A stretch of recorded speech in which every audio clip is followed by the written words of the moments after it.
Established in 1776, this mill, also known as the Battery Works, was one of Thomas Williams's copper works. He sent copper from other factories into the valley here to be worked into goods under the heavy tilting battery hammers. Battery Row was a row of terraced houses built alongside the pool to house the factory workers. The backs of the houses went right up to the pool. There were no indoor toilets and there were often problems with rats. The row was demolished in the 1960s, but above the dam are the remains of a small house called Strand Cottage.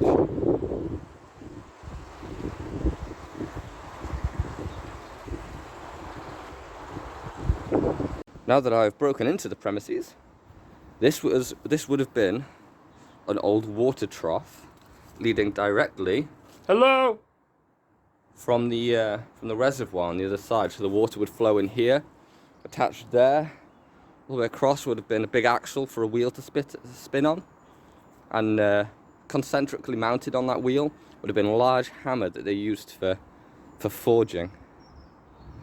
Very cool. Let's break in further. That's where I started up there. That's where I broke in. And here we are, standing in the heart of the Industrial Revolution in Wales. Copper factories and steel mills, just like this, all over the countryside now lay abandoned. Up there, you might just be able to see it. Right there is an old clock tower. They were instrumental because workers back then were paid by the hour, much as we are today. That's what started the whole hourly pay. So there was a clock tower built there. The row of terraced houses was across there, and that was so that they wouldn't be late for work in the morning. Up on the clock tower. Cool. What you're looking at here is this is a dam, and the other side is a reservoir, and you've got an opening there, a large opening here if my phone would stop refocusing, a sealed opening there, and that one that we looked down on our way in. The water would flow in from the top. Okay, now we are here at the bottom of the water wheel. The water looks very clear apart from the trolley. You can see the water's coming down a slope over there from the height the other side. The water used to flow in off the top here, off the little metal runners we saw before. And in this space would be mounted a giant wheel that would be turned by the water, and on the other side is where the hammering would take place. You can still see the wear lines on the wall from where the wheel ran for all those years. Pretty cool. Very swampy, so I can't go in, but this is the other side of the water wheel. This is where the hammer would be actioning. Let's go over to this side. So it looks like there were 4 that were in operation. One currently only flows water. The other, here we go, here's the other one. As we can see, it's very swampy around here. So that waterway has been shut for many, many years now. We were standing before on the dam, to that first water wheel. Here, not even leading off the dam, I guess they must have routed the water, is another water wheel set up here. You can still see the channel that would have brought the water in. That would have dropped onto a large wheel that would have been mounted here. There are no remaining structures of what the wheel attached to. But I'm pretty sure it was a wheel. This railing won't be original. This would have been put in after the fact. Possibly to protect from the fact that there's just a large hole with a dark bottom. As you can see by all the fencing, the government decided this is not a very safe place to be inside of. So that I say cool. Found, amongst the bushes and getting stung, this old plaque. So here you can see the way the water wheel would function. The reservoir on the far side, the launder would bring in the water onto the wheel. And instead of being concentrically mounted, it had cogs which would just impact on a lever to raise and drop the hammer to the anvil. Very interesting. Here we can see. Oh, so it looks like it wasn't just a set few. There were tons of these lined up. Wow. You really really can't tell. I wonder where all that infrastructure went. I just got stung again. Imagine if there were multiple. In that gap there, where we were, the wheel axle would have run all the way across and had multiple wheels on it, maybe? And that's how they got 8 workers into a metre square. Who knows? The Industrial Revolution, you wouldn't want to live it. I tell you that. We needed it, but you wouldn't want to be there. Now we're going to go check out the largest building that is left somewhat standing.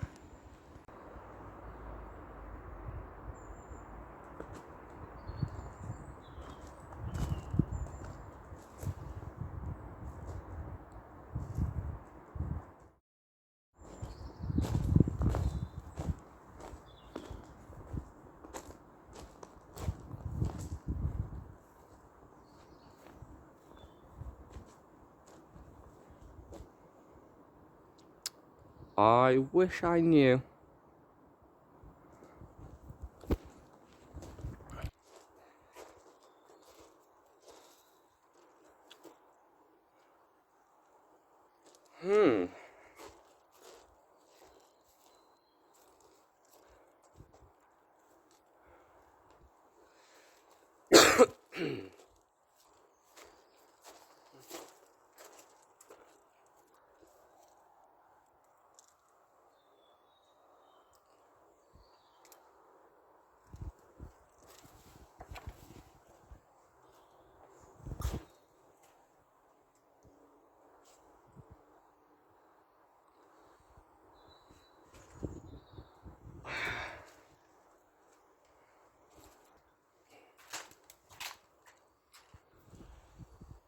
I've got no idea what this building is. Ooh.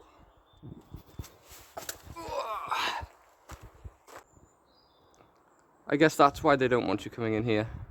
That's going to fall at any moment. Let's keep it moving.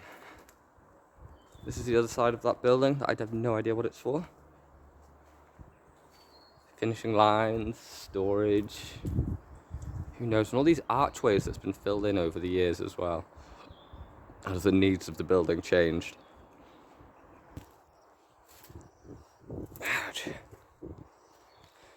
Instead of saying the site is dangerous, they just need to say, watch out, walking around here will really hurt your legs, everything stings. That'd keep me out. If I'd known that, I would have watched from the reservoir. My legs are in agony. A strange circle on the ground with some markings on it. Let's have a look. Wow.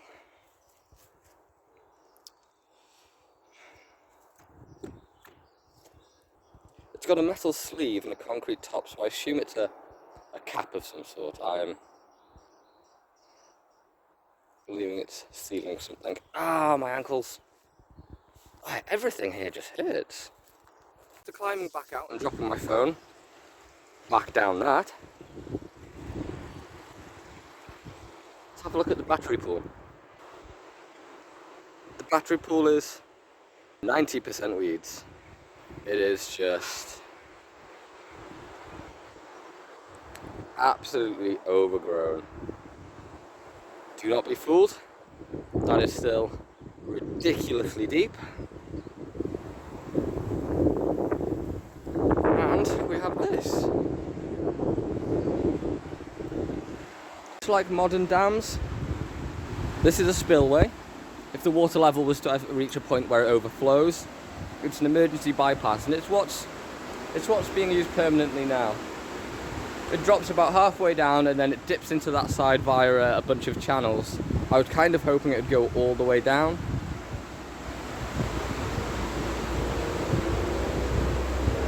And this is Strand Cottage.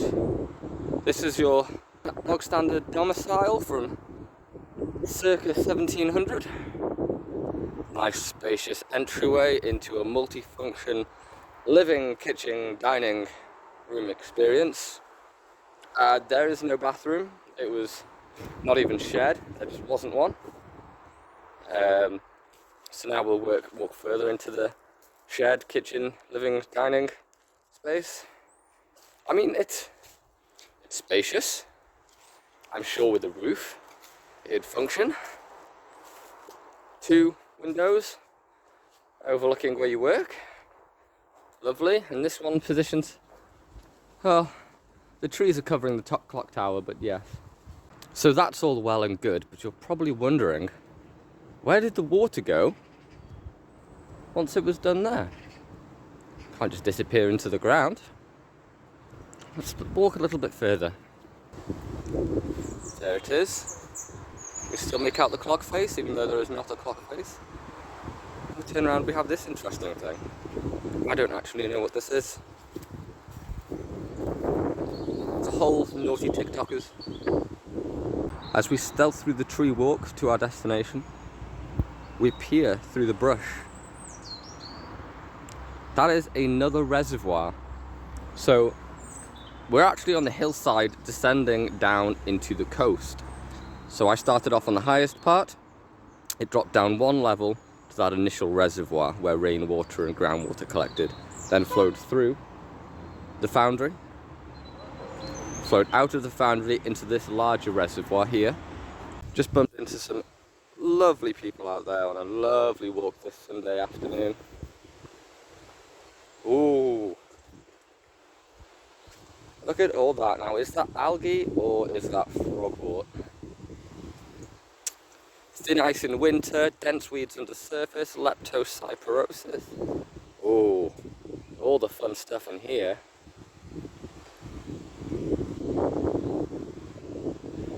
Houses. Water. No matter who you are in the world, no matter what you do, you should always understand the danger of being downstream from a dam. I'm sure it's perfectly fine. Can you imagine if all that went in their front door? The elevation difference is about 30 feet from this one. Yeah, there'd be no stopping that. Would like to see it. So yes, huge reservoir. Very windy.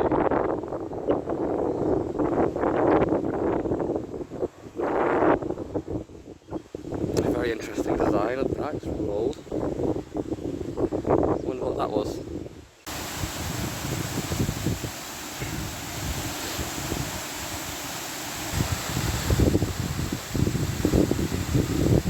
Descending to the bottom of the pier now. Oh, the pier? The weir. My apologies. This is a weir. Any structure designed to allow water to flow over the top is a weir.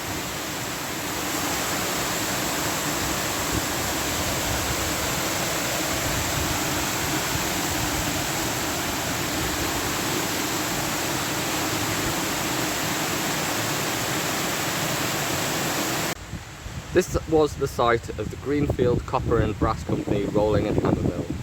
Built in 1787, it was an important part of Thomas Williams' Copper Kingdom, a network of copper mining and production. Meadow Mill provided worked copper and brass to his other mills in the valley, such as the Wire Mill and Battery Mill. The Battery Mill is the one we were just at. They also made copper rollers for printing patterns onto cloth, plate brass and wire for pins. When the writer Thomas Pennant visited the valley, he wrote that a Roman hippocaust, there was a heating system, had been found during the building of the foundations. So Romans were here and they had baths. A pool was built at the same time as the factory to provide the water power needed to turn the 3 water wheels. They powered the machines to roll and cut the copper into thinner strips and sheets. The factory was taken over by Newton Keats in the 1850s. For a time it was a lead works, then a tin plate works, then it became a brass rolling and wire drawing mill, and in 1890s the site was leased to William Eyre, who made it into a rubber grinding and processing works.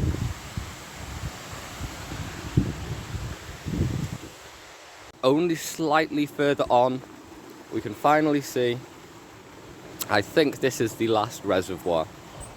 4 stepped dams were created to create what we saw, and that was purely for power. The difference in elevation naturally drew the water down because of gravity, fed it onto, what's this? Fed it onto the water wheels, which then turned the hammers. We're walking through this. Nice. There are all sorts of old roads around here that just aren't used, bits of foundations. These people have got a lovely riverside, well, reservoir side properties. I've never walked down this path before, I've always walked down the other side of the main road.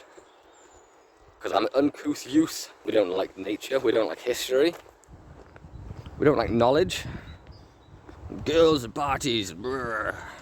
No, stick me in nature for a day, please. In the middle of this reservoir, there is what looks to be a large wave break spanning half the distance. We can see the waves build up here due to the way they came in and the wind. This breaks it up nicely, adds a bit of greenery. It prevents accelerated erosion on the far side. This isn't mentioned anywhere, but I am damn sure that there was once a flour mill here as well. I should really come here and get plants for my aquarium. There's dogweed everywhere and just all the good stuff. Water wisteria. I've got some of that. Use it for my daphnia. But there's tons of it here. Now on the far side of the lake, we come to where all the water leaves. Another weir. Every drop of water that comes into this reservoir flows out of here. Oh, this is as far as I've gone. Let's see where it goes.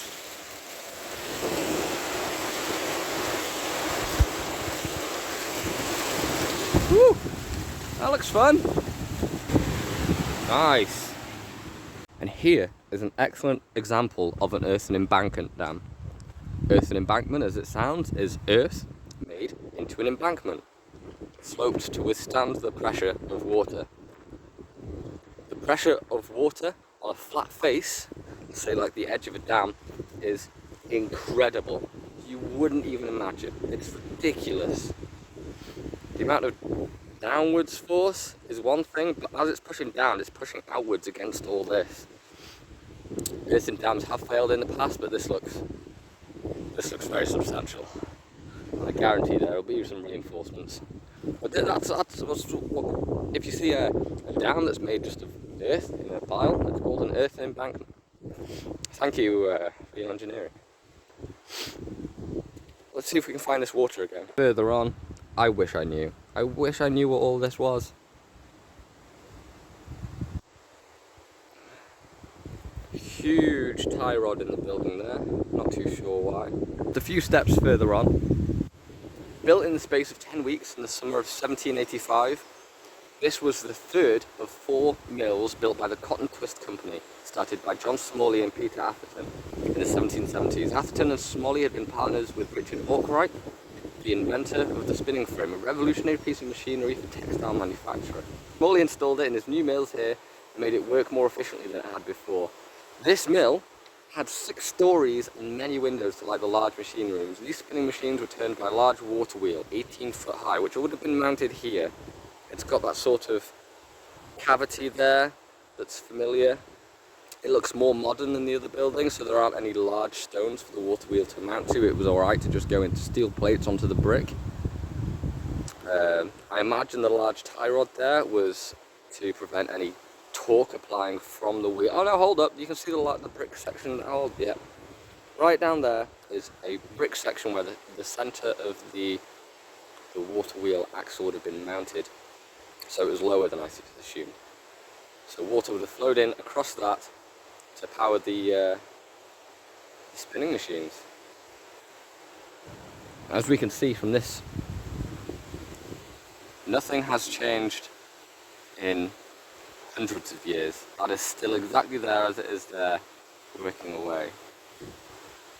Here we are where the water comes out from that weir.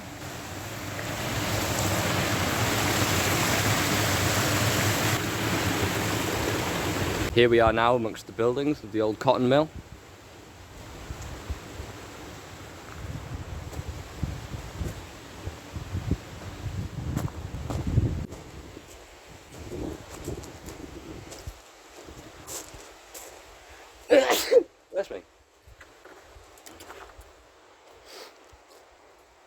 I'd like to think hundreds of people have walked through these walls. Stories, experiences. What would have life been like? You get up from your bench where you've been working cotton, steel, brass. You step out here into the first fresh air in a few hours. Oh, who knows?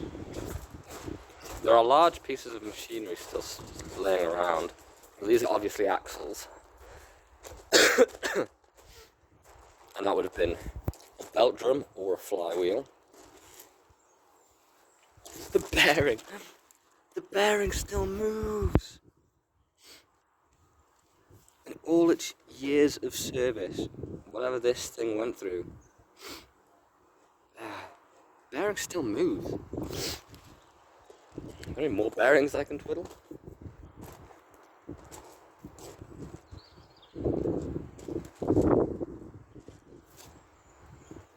What the heck is this?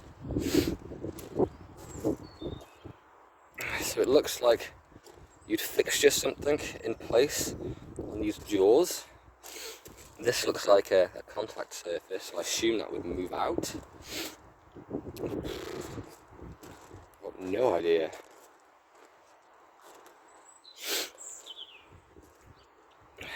Maybe I have no idea. Not a clue.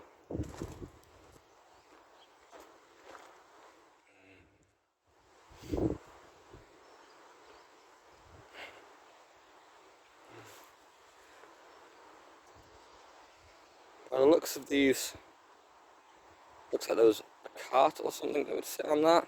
Hey, potentially even that. That might have slipped in there onto a gantry of some sort and then been whisked away.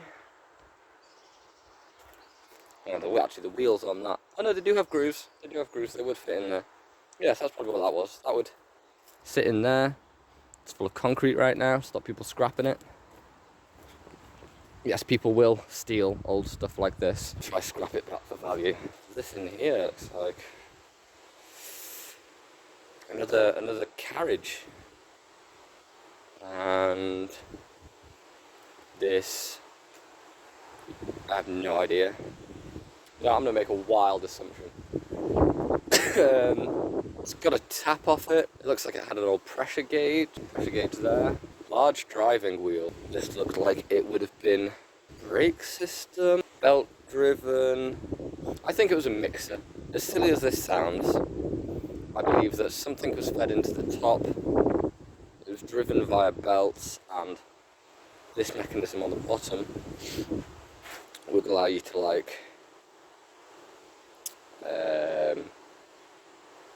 portion it into the flow. So it's like a valve at the bottom, it's got a pipe there and a pipe there.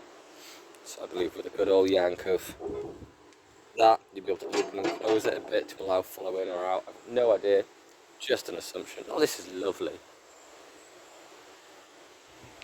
Looks like that building's sunk.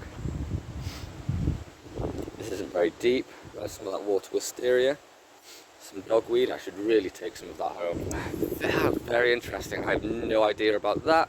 Oh, that's a flywheel. I'll tell you for a fact, that's a flywheel. You don't have anything that big on a spinny thing unless it's to maintain momentum, to save energy. Large driving belts, whether it was put off that, and that's no idea.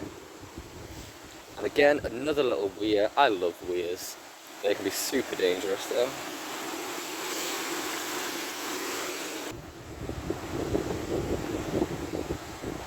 I hope you enjoyed that little history tour of a small part of my local town. We're back on the trail now, following the river. My goal today is to get down to the river.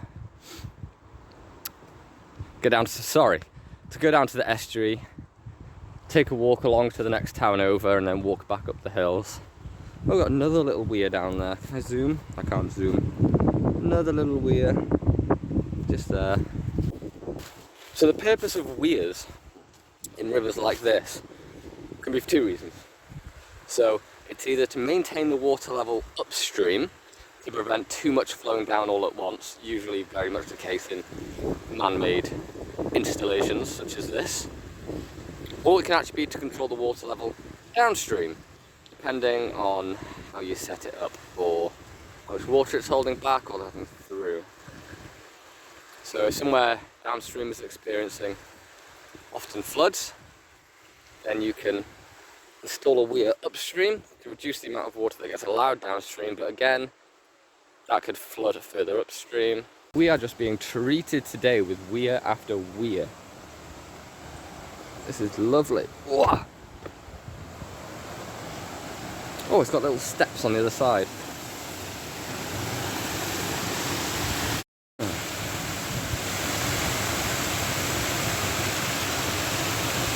Now I wish there was more I could tell you about US Castle.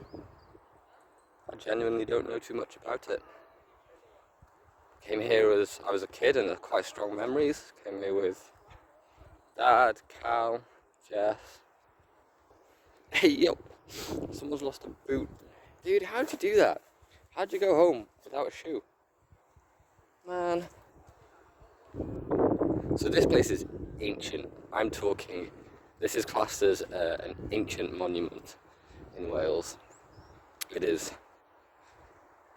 beyond ruins. There are not much left of it. There's even less left now than I remember as a child. Or I might have been smaller. Who knows?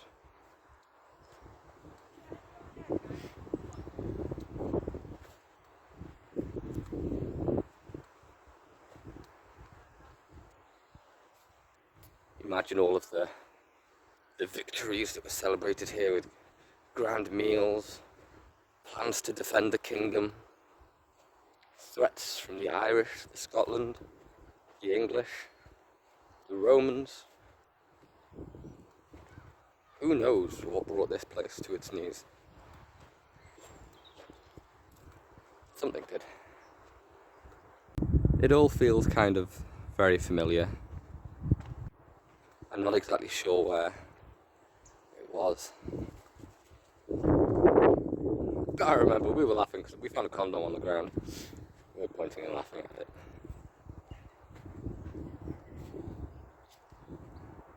What an incredible place. Cool carved totem pole. Incredible. Hours of work. And here we are near the coast, even though you wouldn't think it. But all that water we saw will be coming down into a few channels just like this, and then off into the estuary. Let's go find them.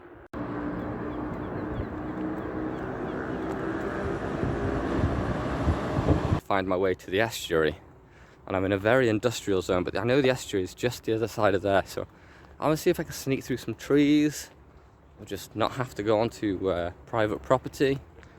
Let's see what we can do here. Oh, that's cool. Perfect.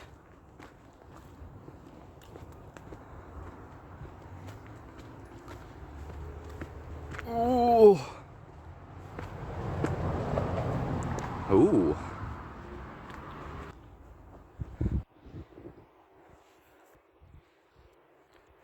I don't fancy, oh, do it, can I? Yeah, why not? Goddamn spiky trees.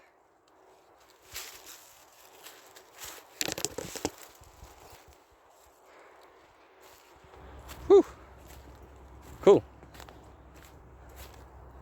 Nice. This is the luxurious Welsh coastline. Greener than you'd think. We do have beaches. That's the thing with this estuary, is it's super dangerous. This estuary is no joke. So you can see how all the ground here has been washed away from the tide coming in and out.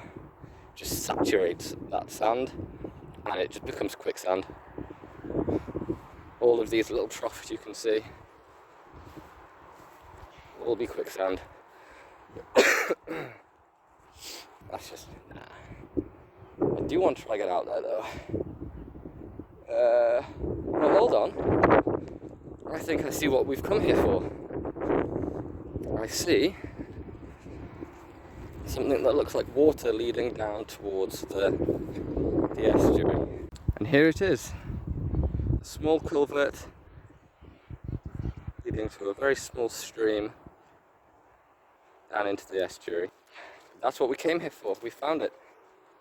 The water that started off in the battery reservoir next to those old terraced houses with no toilets, right next to where they worked in the copper mill. The water that powered their wheels flowed then down into the next small reservoir and then passed through, from what I can tell, 3 further factories just constantly powered by gravity, past everyone's nice reservoir side terraces, down to here.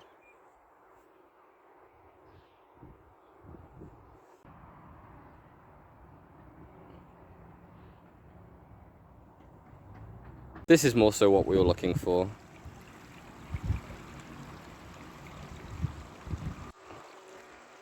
This is the main return from all those reservoirs.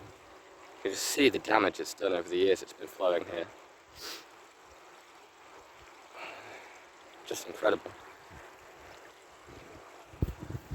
I thought these were rocks, like black rocks. Ooh, that's slippy.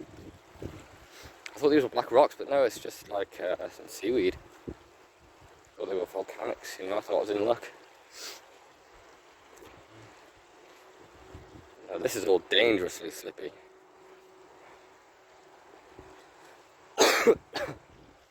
Welcome to one of North Wales's beaches. Lovely.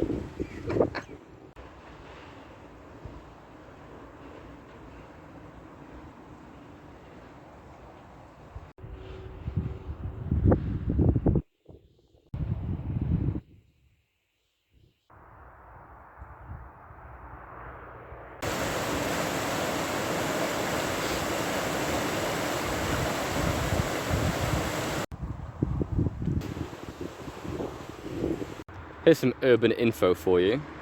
If you ever see anything like this, where it's bags full of growing material, that's from an illegal marijuana grow. So whoever this was, they were growing weed and they decided to dump it here once they were done.